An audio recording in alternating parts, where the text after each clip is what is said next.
बिस्मिल्लाहिर्रहमानिर्रहीम। अस्सलाम वालेकुम। मेरा नाम है ज़ीशान उस्मानी। एक कॉमन कंप्लेंट जो सुनने के लिए मिलती है बच्चों से जब बात करता हूँ वो होती है कि मुझे कदरदान नहीं मिला।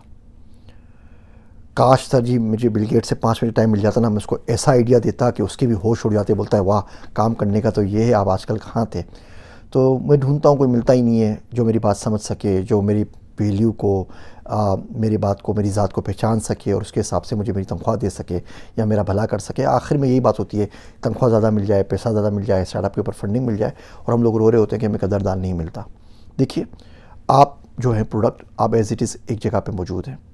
कदरदान आपको घर बैठ के आके नहीं मिलेगा। ये बहुत ज़्यादा डिपेंड करता है कि आप किस शख्स के हाथ में हैं और वो शख्स कहाँ पर मौजूद है। आपने कहा ना, सुना होगा कि हीरे की कदर जौहरी को पता होती है। तो वो जौहरी कहाँ पर है और उस जौहरी तक आप पहुँचेंगे कैसे, उसके लिए आपको हिजरत करनी पड़ती है, उसके लिए आपको अपनी जगह से बाहर निकलना पड़ता है। मैं आपसे दो बातें अर्ज़ करूँ। एक लोहे की बार है ना, तो लोहे की बार है, वो आप रद्दी वाले के पास ले जाएं तो किलो के हिसाब से ले लेगा। बोलेगा ठीक है, इसके तुम 20 रुपये ले लो, किलो के बदले मुझे दे दो, मैं इसको भट्टे के तौर पे इस्तेमाल करूँगा।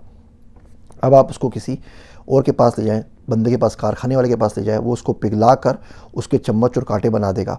अब जो 20-25 रुपये की बार थी, अब उसकी वैल्यू 2,500-3,000 रुपये हो गई, क्योंकि उसके चम्मच और कांटे बन गए। चम्मच कांटे आप 2,500-3,000 में बेच सकते हैं। आप किसी अच्छे बंदे के पास ले जाएं, जो अच्छा कारखाना हो, वो उसको पिघलाएगा भी, उसको चम्मच काठी भी बनाएगा, उसको पॉलिश भी कर देगा, उस पर कुछ ना कुछ वो डिज़ाइन करके कशीदाकारी कर देगा। अब वो जो चम्मच कांटे थे वो 10,000 रुपये के हो गए। अच्छा, आप किसी और शख्स के पास ले जाएं, वो उसको काट के उसकी नीडल्स बना देता है, उसकी सुइयाँ बना देता है। अब वही जो एक बार 25-30 रुपये का बिक रहा था, अब वो लाख रुपए का बिक जाएगा। आप किसी और के पास ले जाएं, वो उसके स्प्रिंग्स बना लेगा जो कि घड़ियों के अंदर लगते हैं। उसके छोटे छोटे वो इस स्प्रिंग्स जो छोटी चीज़ें बना लेगा जो मदरबोर्ड के अंदर लगती है, अब वही मिलियंस की हो गई।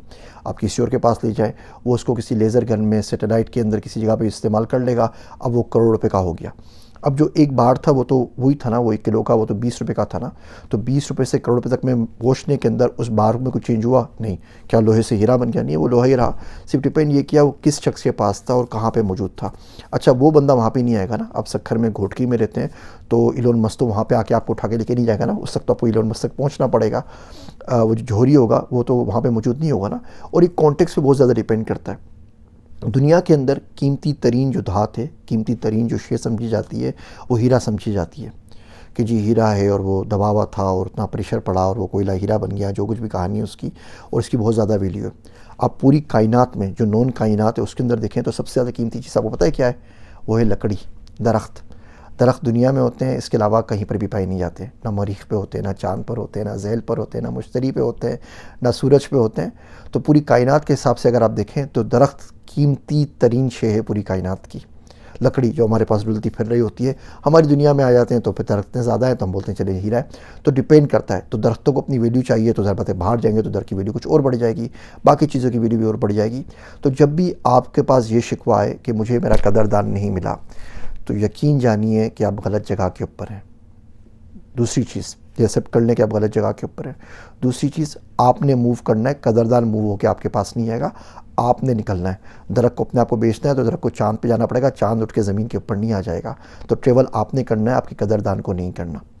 तीसरी चीज़, आप वैल्यू एडिशन किस तरह कर सकते हैं। जैसे मैंने बताया कि चम्मच के अंदर हम कुछ कशीदाकारी कर लें, तो अपनी ज़ात के अंदर आप किस तरीके से 2-4 वैल्यूज़ को ऐड कर सकते हैं। अब हम बोलेंगे जी आपको कोडिंग भी आती है, लेकिन आपको यूआई यूएक्स भी आती है, आपको कंप्यूटर साइंस भी आती है, थोड़ा सा तजुर्बा आपका फाइनेंस भी है, ताकि अब मल्टी जहत में मुख्तलिफ हिसाब से आपको मोल्ड किया जा सके। आप किसी न किसी तरीके से ज़्यादा वैल्यू इस दुनिया के लिए, सामने वाले शख्स के लिए लेके आ सकें। इन 3 चीज़ों पर आप काम करें तो यकीन जानिए आपको कदरदान मिल जाएगा। नंबर 1, एक्सेप्ट करें कि आप गलत जगह के ऊपर हैं।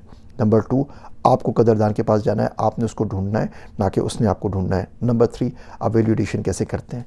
मेरा दोस्त है अब्दुल्ला, वो कहता है और कोई कदरदान मिले या ना मिले, अल्लाह सुब्हाना व तआला तो हर जगह मौजूद है ना। बंदा और कुछ ना करे, दुआ मांगना सीख ले। पेट की दुआ मांगता रहे, रब से बातें करता रहे, करता रहे, करता रहे, करता रहे। उससे होगा ये कि उसकी पर्सनैलिटी इतनी ज़्यादा डेवलप होगी कि कुदरत उठा के उसको खुद ले जाएगी, उसे खुद किसी काम के ऊपर लगा देगी। हदीस शरीफ पढ़ी, इल्म हासिल करना हो तो तकवा इख्तियार करो। अब भैया वहाँ तो बात ही नहीं हो रही कि अमेरिका चले जाओ, जापान चले जाओ, इंग्लैंड चले जाओ, पीएचडी हासिल कर लो, फ़लाँ मौलवी साहब से पढ़ लो, फ़लाँ यूनिवर्सिटी में दाखिला ले लो, और तकवा की बात हो रही है। तकी उस्मानी साहब का एक बयान सुना तो उन्होंने कहा कि सवाल पूछना है तो ज़िक्र वालों के पास जाओ। अब बंदा सवाल पूछना है तो बोलते भाई इल्म वालों के पास जाओ, तजुर्बे वालों के पास जाओ, एक्सपीरियंस वालों के पास जाओ, पैसों वालों के पास जाओ, जो दुनिया चला रहे हैं उसके पास जाओ, सदर वज़ीर आज़म के पास, आर्मी चीफ़ के पास जाओ। वो कहते हैं सवाल पूछना है तो ज़िक्र वालों के पास जाओ। तो ज़िक्र तो आप कर ही सकते हैं ना, घर बैठ के, रात में कुछ भी नहीं हो रहा, अल्लाह सुब्हानहू व तआला का ज़िक्र करें, उससे आपकी पर्सनल डेवलपमेंट होगी, आपकी पर्सनैलिटी बनेगी। जब इस काबिल हो जाएंगे, काम लिया जाए, कुदरत आपको घर से उठा के ले जाएगी। मेरे वास्ते दुआ कीजिएगा। मैं हूँ आप सबका ज़ीशान उस्मानी।